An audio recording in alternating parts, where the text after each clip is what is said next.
Greetings, I'm your host, Dr. Wolfula, and when I'm not taking out life insurance policies on all of my campers, I'm here at Camp October riff-viewing movies. In this vid, I'll be finishing off the original I Know What You Did Last Summer trilogy. But first, let's check in on Ghoulash on the Viewcom now that last night's storm passed. Oh, good sir, I've been trying to reach you all morning. We were trapped outside during that hurricane last night because we didn't have the keys to the cabins. Oh, yeah, sorry. I meant to tell you, the keys are underneath the floor mats. Underneath the... Sir, why didn't you just tell me that earlier? I meant to tell you, it just slipped my mind. Slipped your... Sir, last night 2 more campers drowned. Another camper got struck by lightning and now she can't see or hear anymore. Well, at least she won't be able to see or hear your ugly ass complaining all the time. I can't believe this shit. All right, kids, let's head to the cabins. Yeah, we had the keys the whole time. Super sorry about that. Well, now that that's sorted out, I have another tale to tell around the campfire with a review of I'll Always Know What You Did Last Summer, released in 2006. Just when I thought the first sequel had a stupid title, this one ups the ante. You thought I'd forget what you did last summer, but no, I'll always know what you did last summer. I Still Know What You Did Last Summer was received even worse than the original film, and that movie already wasn't well regarded outside its teen demographic, but the second film did make some money, earning over $80 million. Nothing to sneeze at, but when you consider that the sequel's budget was $24 million, with an additional $40 million marketing budget, it's clear that it was not the level of success that Sony was hoping for when Scream 2 made nearly $200 million on the same budget as I Still Know What You Did Last Summer. Still, a third entry in the I Know What You Did Last Summer franchise had been in development since 2000, but it hit a snag early on that slowed things down. None of the original film stars wanted to come back. I mean, you don't have to work another day of your life when you have Scooby-Doo money. So it forced the producers of the third I Know What You Did Last Summer to start from scratch, and this came with a much lower budget, and to make matters even worse, the original director of I'll Always Know What You Did Last Summer was Joe Chappelle, director of the totally solid 6th entry in the Halloween franchise, Curse of Michael Myers. He's yours. But Chappelle was fired at the last minute, probably when they found out he directed Halloween 6, forcing the production to hire another director, Sylvain White, who only had 2 weeks of preparation for the shoot, and it really shows. Speaking of Halloween, though, Don Shanks, who played Michael Myers in Halloween 5, plays the killer in I'll Always Know What You Did Last Summer, so, it's got that going for it. Sony originally intended to release the third film in theaters, but when they saw the final product, they made the right call and released it direct-to-video instead, and you'll see why. But before I begin the review, I should warn you right now. This film unfortunately has a lot of flashing lights in it, so if you're photosensitive or epileptic, watch this video at your own discretion. Here's my review of I'll Always Know What You Did Last Summer. But first I have a message from my sponsor, me. Pledge to my Patreon today to support the channel, help it continue to grow, and you'll also get access to weekly movie nights every Sunday, and archive commentaries if you miss the movie nights live. Just $5 a month to get a movie night every week. Here are the movies I'll be streaming next Sunday. Pledge to patreon.com/Dr. Wolfula if you're interested in my bonus streams, and I thank you in advance. I'll Always Know What You Did Last Summer's opening doesn't waste time trying to give its unlucky viewers a seizure. And unfortunately, the whole movie is edited like it's an investigation discovery show cutting to a commercial break. Watching this opening is a good simulation of dying from alcohol poisoning. The third film changes the setting from Southport, North Carolina to the fictional mountain town Broken Ridge, Colorado, the last place you'd expect to see a killer fisherman, but there are plenty of things that make even less sense in this movie. Don't worry about this one. A group of quote-unquote high school friends who love to laugh are riding the Ferris wheel on the 4th of July when Colby is called upon to tell a scary story. So you've all heard the story, right? About what happens on July 4th? What are you guys talking about? The Fisherman. What? All he said was fisherman? Oh, Jesus Christ! Every 4th of July, he gets out his hat and slicker, he sharpens up his hook, and runs wild. I'm known to run wild every 4th of July, too. Nothing special about this fisherman. Oh, what the hell? But only after teenagers. Well, these definitely aren't teenagers. They should be safe. That's right, the ones with dirty little secrets. What about you, Zoe? I bet you got some dirty little secrets. Yeah, I heard you suck in bed. Yeah, she just heard about that. A guy on my ski team knows this girl who went camping last summer, and they saw the fisherman. 2 kids didn't make it out of the woods. Kind of like Santa Claus, huh? Only in reverse. He goes after the kids that are naughty. No, that's Krampus, bitch. No, he's more like Jack the Ripper, except the guy never got caught. Jack the Ripper never got caught either, jackass. It's Broken Ridge, Colorado. Even a psycho killer knows to avoid this place. You want to play? Whoa, what, with your balls? No thanks. It took all of his willpower to refuse playing with a man's balls. Win me a hunky. Okay, but if I win, you crash at my place tonight. Oh, yeah! Yay! Slumber party at Colby's house. PJ twirls in on his skateboard to get this party really started so a hook-wheeling fisherman can crash it. Cutting Colby's arm and seriously giving me a fucking headache with how this chase sequence is edited. I really need an aspirin. PJ is cornered up on a rooftop, forcing PJ to skateboard off the roof to the safety of the concrete 3 stories below. The rest of the gang retreat to the parking lot where they encounter the killer again, and he's a big Saturday Night Fever fan. The fisherman was only their friend Roger. The whole thing was just an irresponsible prank before the cloud of YouTube or TikTok made this a frequent occurrence. They just did it for the thrill of the game. $39 on eBay. The ad said this is the real hook. Well, the gang isn't off the hook yet, though, when they discover that the mattresses meant to break PJ's fall were moved, and instead PJ landed on top of a cushiony soft tractor smokestack. Yeah, I don't think you need to check his pulse, dude. Should have double-checked the mattresses, Roger. In the woods, the gang play the blame game over PJ's death, but not to victim blame. PJ did decide to blindly skateboard off a roof without double-checking that some mattresses were there. It's not like we're missing out on a future doctor or some shit with PJ dead. But the group still feels guilty about it, and they decide to keep their prank a little secret. But the only way we pull this off is if we stick together and we keep it a secret. It's what PJ would have wanted, I assume. Everyone saw him cut you. Hey, Colby, everything going okay at school, buddy? The secret dies with us. Say it. The secret dies with us. Secret dies with us. Colby throws the hook into the lake. Hey, that cost $39 on eBay. Burn it. And Colby commands Roger to burn that Ben Willis cosplay. Okay, I don't think you need to burn the duffel bag, too. All right. After this meeting of the Midnight Society ends, we skip ahead to next summer with Amber paying her respects to her literally fallen comrade PJ. What a waste of a tombstone. Visiting a cemetery always puts Amber in a good mood, so she heads to a party thrown in the middle of the day that's serving Shasta and Canada Dry. Hell yeah! This party scene was, no joke, supposed to take place at night, but they didn't have the money to light it. The more I learn about this movie, the sadder it gets. Look who's still in town. Hey, Lance.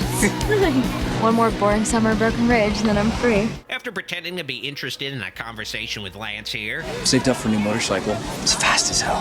I know it sounds boring to you. What? No. it's brought to Amber's attention that her boyfriend Colby made an unannounced return to town, giving up his plans to live with Amber in Los Angeles. The internship thing didn't work out. And this is how I find out? But you're dodging a bullet not living in Los Angeles. Literally dodging bullets. Moving to California was my idea. Amber goes to a dark, isolated location to cry, where she encounters the last person you want to see at night. A cop! Ah! Deputy Hefner, he scared me. You okay? Yeah. We've known each other for years, right? So really, if you ever want to talk, call me. He really wants you to get something off your chest, if you know what I mean. Amber goes home to pretend she's Mario riding Yoshi, which is thirsty work, so she fixes herself a glass of water and finds she's popular, with 50 new text messages. That's gonna really cost a fortune on her family's phone bill. It's scarier because there's 50 of these text messages, I guess. Meanwhile, at a barn, Zoe's band here is playing an extremely repetitive song.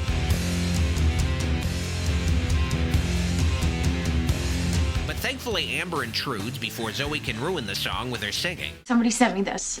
Is that supposed to be funny? Did you tell anyone? Yeah, I wrote a song about it, but don't worry, the single's not out yet. Okay, could you get serious for 1 minute? It's okay. Nobody would listen to that incriminating song anyway. So could you just ask me to crash here for tonight? Couch is over there, bathroom's in the back. The bathroom's just a bucket, though. Hope that's okay. The girls pay their old schoolyard chum Roger a visit, who's pretending to be a member of Daft Punk, and he's not interested in getting the band back together. What is this, a reunion?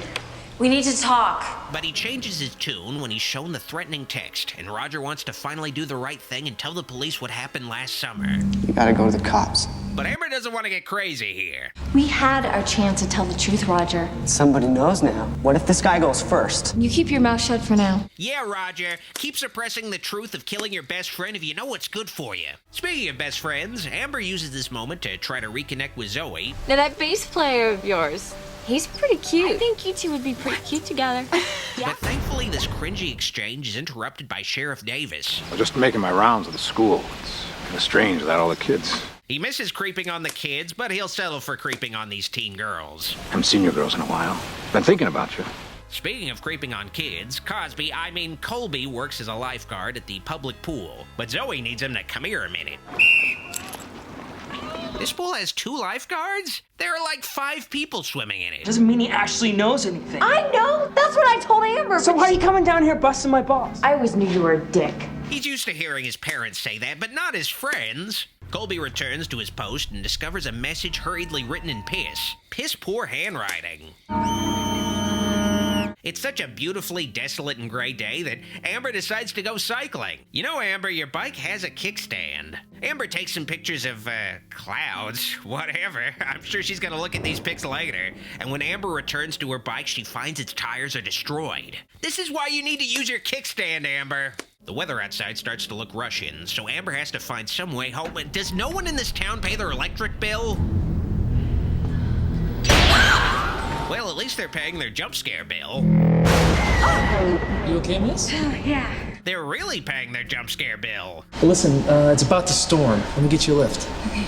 A storm at night is the perfect time to ride an air gondola. Doesn't get safer than this. Oh, shit! This is not safe at all! The window is shattered by a hook, but I guess the killer got blown away by the wind. Luckily, Amber's camera took a photo of the incident. That's the hook. You say so. Yeah, I don't know why Amber bothered to show her friends this picture. Well, I guess it's better shot than the rest of this movie. Roger's right. We have to go to the cops now before they get the story from somebody else. Speaking of Roger, he's still reeling from the regret of starring in this film. Oh no, Roger, don't do it. You have so much to live for, like, I'll think of it.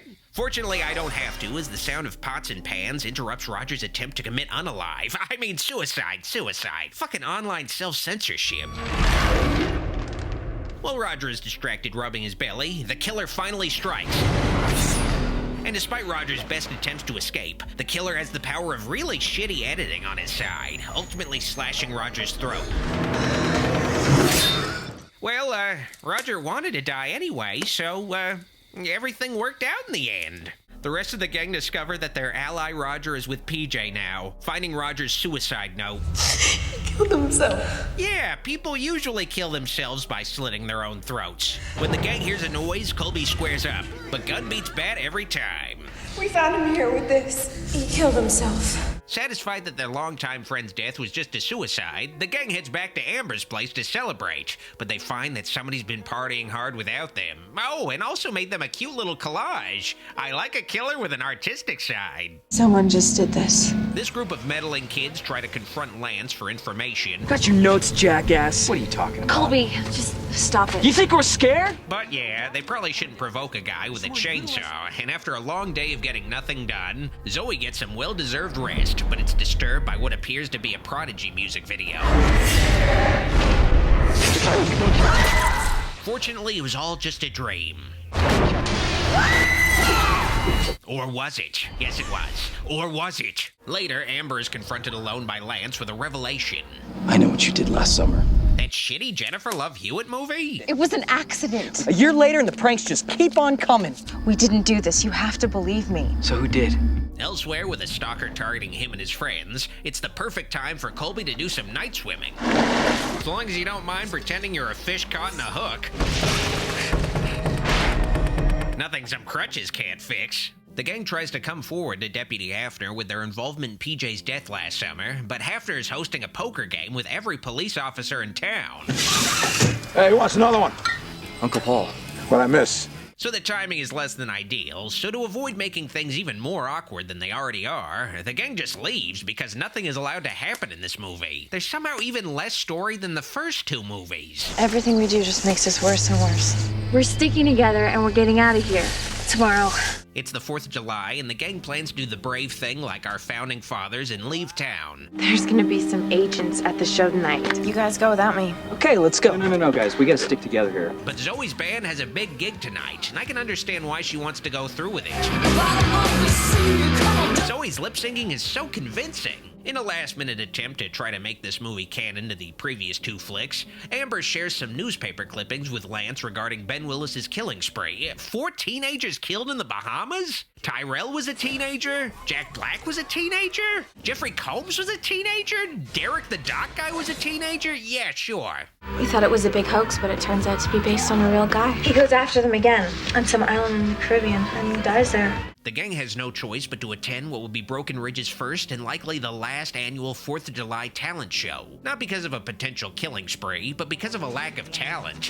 Gonna have a hangover in the morning, I think I'm gonna... Yeah, I thought the Croker beauty pageant sucked. This is a whole other level of sucking. This sucks. Zoe's band is up next, and Deputy Hafner and Sheriff Davis look like they're really enjoying the show. She's good. No, she's awesome. No, she's radical. Colby can't go a single moment sober having to be in this shitty movie, and proceeds to get wasted while Zoe finally finishes lip-syncing that goddamn song. You rocked up there. An agent from LA asked for my info. That's awesome. An LA agent. The only thing more predatory than a hook-wielding killer. So, can we go now? Would you chill? Nothing's gonna happen in the next 2 minutes. Well, I guess that could happen, but the gang runs 10 yards away and it looks like the coast is clear. Oh no, it's not! We gotta find a way out of here. Good idea, Lance. Because she's dumb as shit, Zoe splits up from the rest of the group, hoping to escape. But the fisherman doesn't let her off the hook that easily, and the movie just has you use your imagination that Zoe fell. I mean, she does the Family Guy fall pose. That should be enough to figure out that she fucking fell. Yeah, get your fingerprints all over the body, Amber. There. Making themselves look more suspicious, the duo hides upon Sheriff Davis's arrival, but an icky bug ruins their hiding spot. Come out of there! He's trying to kill us. Who's trying to kill you? Where is he? Yeah, where is he? Oh, there he is. Colby wakes up from his binge drinking and is reminded that he's unfortunately in this movie, and I guess the alcohol healed his limp. Is there anything alcohol can't do? Who's here? The fisherman. He's after all of us. Get the hell out of the house. That might be a problem. If you're epileptic, I'm really sorry if you're still watching this video. The fisherman sticks his hard, curved blade down Colby's throat, and his friends fight Colby with the rest of the trash. We gotta get out of here. The surviving duo escape out into the parking lot. Oh, wait, weren't they at a crowded rock and roll venue? And the two find themselves in the helpful presence of another cop that thinks they killed some people. Why are you covered in blood? There's something you don't know. It's about what happened last year. I know what you did last summer. That shitty Freddie Prinze Jr. movie? Now get in the truck! The two find the back seat already occupied by Zoe, always hogging the seats. It's you! Look, I don't know how this happened. The killer doesn't let Deputy Hafner take the fall for too long, though. And, well, Hafner always wanted to be forklift certified, so this is the next best thing. Impaled on a forklift? Certainly died. The deputy left the keys in his car, I guess, so Amber pulls a Brandy Norwood and crashes the car into the fisherman head-on. Deja vu. And the killer is revealed to be, in Scooby-Doo fashion, the zombie ghost of Ben Willis. Wow, no way! He looks like Emperor Palpatine on a package of Gorton's fish sticks. So, Ben Willis's zombie ghost just goes after anybody keeping secret their involvement in a summertime death? Why? Doesn't a zombie ghost have anything better to do? Well, as stupid as it is turning Ben Willis into Mr. X from Resident Evil 2, I guess this shit is better than just ripping off Scream. While attacking Lance, Amber discovers the zombie ghost fisherman's weakness. Hooks. Just hooks in general. It makes about as much sense as anything else in this movie. This hurt him. Come on, we've got to turn ourselves Think about it, Lance. No one is gonna believe us. The duo try to lure the omnipresent, all-powerful zombie fisherman's ghost into a hook-related trap, and unsurprisingly, it doesn't work very well. But after whatever this goofy shit is, Amber still manages to slightly fuck up the foot of a killer who can teleport. So, there's that, I guess. The duo retreat to an even more isolated location, and after Lance very quickly loses a hook fight, Amber thinks fast and starts up a thresher. Man, they just leave the keys and everything in this town, but it'll prove to be Amber's undoing. But not if Lance's wrench has anything to say about it. Lance shoots him 6 times, shoots him in the heart. This guy, he's not human. Oh yeah, he's a zombie ghost. Luckily for Amber, this zombie ghost is allergic to hooks, and before the guy can teleport, Amber's already delivered her shitty one-liner. The secret dies with you. So wait, ghosts can be killed? Where the hell does a dead ghost go? The investigating authorities are reasonably baffled by this whole situation. You sure you can't ID this guy? I couldn't really see his face. Just some crazy guy who wanted more of what he got last summer. He won't bother anybody again. Yeah, so don't bother doing any further investigation into this situation. Wait, I just realized something. Her name is Amber, and his name is Lance. Amber, Lance, ambulance. And they're in an ambulance. Oh my god, this is so clever. A year later, Amber is driving through Nevada, but with the yellow filter, I would have thought it was Mexico. But Amber gets a flat tire, and there's no way in hell she knows how to change a tire. Luckily, a kindly fisherman arrives to help her. Those are screams of joy. I love a happy ending. I'll always know what you did last summer. Even with the recent Bad Legacy sequel, it's still the worst entry in this franchise, and that's saying something because none of these movies are good. Maybe the third movie is better than the 2021 I Know What You Did Last Summer TV show, but I'll never know because nobody has even watched that show, and I'm not going to be the first. What makes the third entry in the series so much more bad than any of the other films is its rushed production, lack of cohesion with the previous films, rehashes of plot elements, terrible editing choices, cheap production values, a boring plot, and the sudden introduction of supernatural elements to this franchise with the zombie ghost of Ben Willis. The idea that this entry was originally going to be shown in theaters before going direct to video is laughable. I give I'll Always Know What You Did Last Summer a dude skateboarding off a roof out of a zombie fisherman's ghost. Before I go, let's check in with Ghoulash on Blood Island. Things are getting really bad over here, sir. Oh, what else is new? What's going on? The power in the cabins isn't working. Did you check the fuse box? Let me take a look. Well, there you go. Sir, another thing. What is it now? What's the Wi-Fi password? It's Camp Guest 31393. Okay, thank you. Are we done here? Just one last thing. What? Do you know what the Netflix login is? Sir? Sir? Bad news, kids. Looks like we are going to be watching Paw Patrol. I wanted to watch Paw Patrol. This video is made possible through the pledges of my Patreon supporters, and I'd like to give a very special thanks to the kind folks pledged to my shoutouts tier. All of their support on Patreon means a lot to me, and it helps my dark influence continue to grow. If you liked this video, like it, and if you loved it, click the subscribe and bell buttons for more videos. Be sure to also keep in touch by following me on social media at Dr. Wolfula. While I still have your attention, consider pledging to my Patreon to support the channel and get bonus content like private movie night streams with me and credits in my videos. Consider pledging at patreon.com/Dr. Wolfula. Also, check out official Dr. Wolfula merch on tpublic.com/user/Dr. Wolfula. Thanks for watching. Dr. Wolfula signing out.